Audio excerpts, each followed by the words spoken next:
دجال کیست؟ با من رضا دانشفر از شنیدن گول پلاس همراه باشید.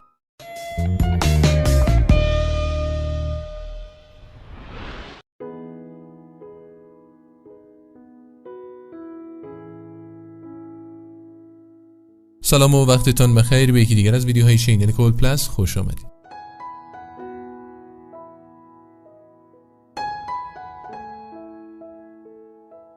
دجال در لغت به معنی فردی که بسیار دروغگو و فریب دهنده است و دجال شخصی است که میگویند پیش از حضور مهدی موعود پیدا می شود و بسیاری از مردم فریبش را میخورند. یکی از نشانه هایی که درباره آن مطالب زیادی مطرح شده و جزء علائم غیر حتمی است خروج دجال است. آنچه در توصیف دجال معروف است این است که وی مردی است کافر، یک چشم بیشتر ندارد، آن هم در پیشانیش واقع شده و مانند ستاره‌ای می‌درخشد. تن دجال فتنه‌ای بزرگ و بیمانند است و چنان گسترده و ویرانگر است که همه پیامبران الهی درباره آن هشدار داده و پیروان خود را از او برحذر داشتند. مانند روایتی از خاتم الانبیا صلی الله علیه و آله که فرمودند هر پیامبری که بعد از نوح آمده قومش را از دجال ترسانیده و من هم شما را از او میترسانم. سپس فرمودند شاید بعضی از کسانی که مرا میبینند یا سخنم را میشنوند او را درک کنند. گفتند ای رسول خدا قلوب ما در آن روز چگونه خواهد بود؟ حضرت فرمودند مثل آن، یعنی روشن‌تر از آن.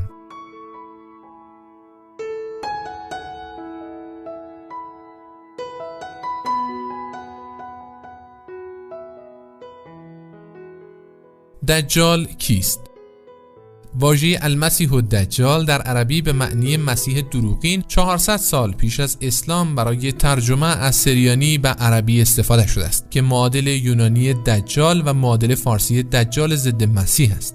دجال آخر زمان کیست؟ در روایت اسلامی دجال در آخر زمان و پیش از قیام حضرت مهدی از شرق و احتمالاً از خراسان ظهور می‌کند و او با انجام کارهای شگفت‌انگیز و معجزاتی جمع زیادی از مردم را می‌فریبد. دجال در اورشلیم ادعای خدایی می‌کند و سرانجام پس از حکمرانی به مدت 40 روز یا 40 سال به دست عیسی مسیح یا مهدی علیه السلام یا هر دوی آنها به هلاکت می‌رسد. خداوند هیچ پیامبری را بر رسالت برنگزید مگر آنکه قومش را از دجال ترسانید و خداوند آن را تا به امروز بر شما تأخیر انداخته و اگر امر بر شما مشتبه شد بدانید که پروردگار شما یک چشم نیست و دجال بر الاغی که فاصله 2 گوشش 1 میل است خروج می کند و به همراهش بهشت و دوزخ و کوهی از نان و نهری از آب است و بیشتر پیروانش یهود و زنان و اعرابند و به همه کرانه های زمین بجز مکه و مدینه و حومه این دو شهر گذر می کند.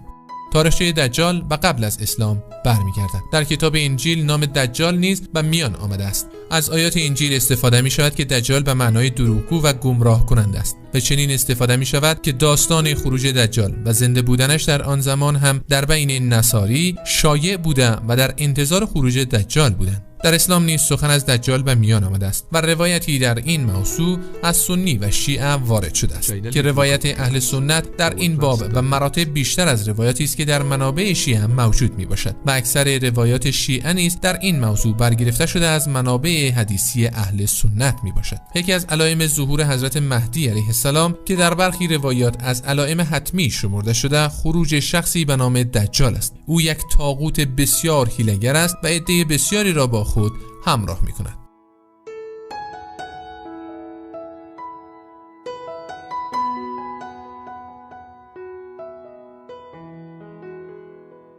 دجال در مسیحیت. صلیب پتروس، صلیب وارونه اغلب به عنوان نماد دجال شناخته می شود. عبارت دجال در عهد جدید چندین بار تنها در رساله یوحنا آمده است و مقصود کسی است که با مسیح مقاومت یا ضدیت می کند و مدعی آن می باشد که خود در جای مسیح است. در نامه اول یوحنا آمده است دروغگو کیست جز آن که مسیح بودن عیسی را انکار کند آن دجال است که پدر و پسر را انکار می نماید. باز در همان رسانه آمده است شنیده اید که دجال میآید، الحال هم دجالان بسیار ظاهر شدند و از این میدانیم که ساعت آخر است. در جای دیگر در همان رساله میگوید و هر روحی که عیسی مجسم شده را انکار کند از خدا نیست و این است روح دجال که شنیده اید که او می آید و الان هم در جهان است. برخی از علمای مسیحی از جمله صاحب قاموس کتاب مقدس دجال را اسم عام می‌دانند و به تصور وی مراد از دجال و دجالان کسانی هستند که مسیح را تکذیب کنند و این معنا از عبارات انجیل نیز استفاده می‌شود. همچنین گفته شده دجال یا ضد مسیح شخصی است که در آخر زمان قیام کرده و مسیح رجعت کرده او را از پای در خواهد آورد.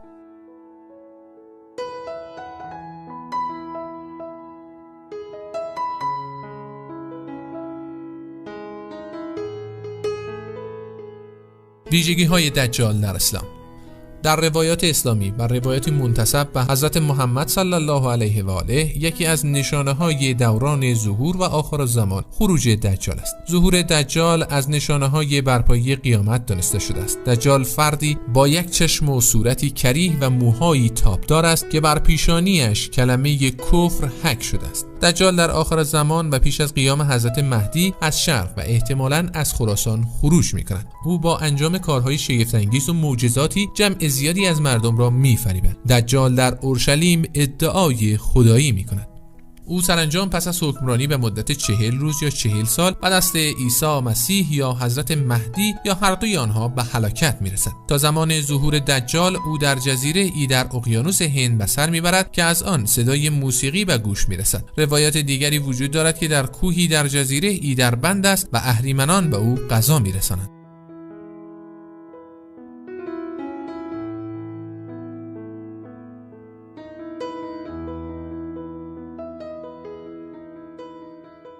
دجال در روایات اهل سنت. قسمت عمده روایات در مورد دجال را احمد حنبل در کتاب مسند و ترمذی در صحیح خود و ابن ماجه در سنن و مسلم در صحیح و ابن اسیر در نهایه از عبدالله ابن عمر و ابو سعید خدری و جابر ابن عبدالله انصاری نقل کردند. دجال در احادیث اهل سنت.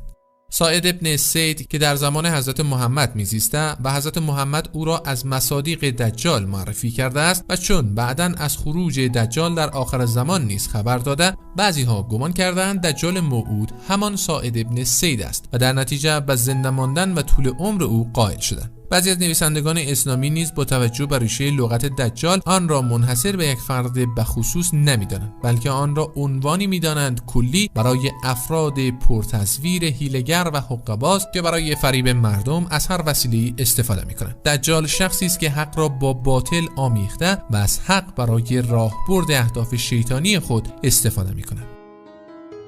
دجال در روایت‌های شیعه. در روایت‌های شیعه نیز گفته‌های زیادی در مورد دجال به چشم می‌خورد و این چنین گفته شده است که وی در زمانی که مردم گناهان زیادی را انجام دهند و نیکی را بد و بدی را نیک بدانند ظهور خواهد کرد.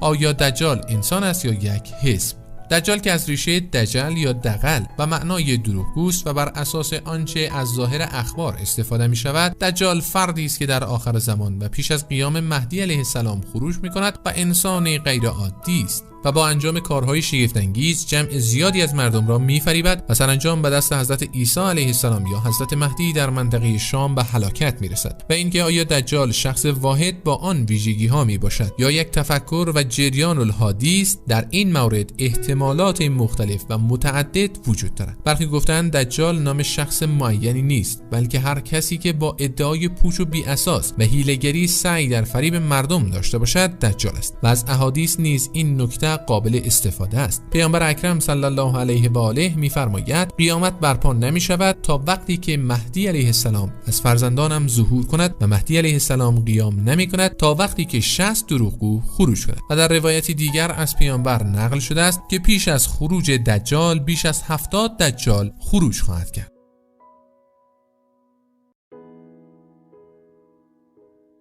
نظر شما در این مورد چیست؟ لطفاً نظراتتان را در کامنت با ما به اشتراک بگذارید.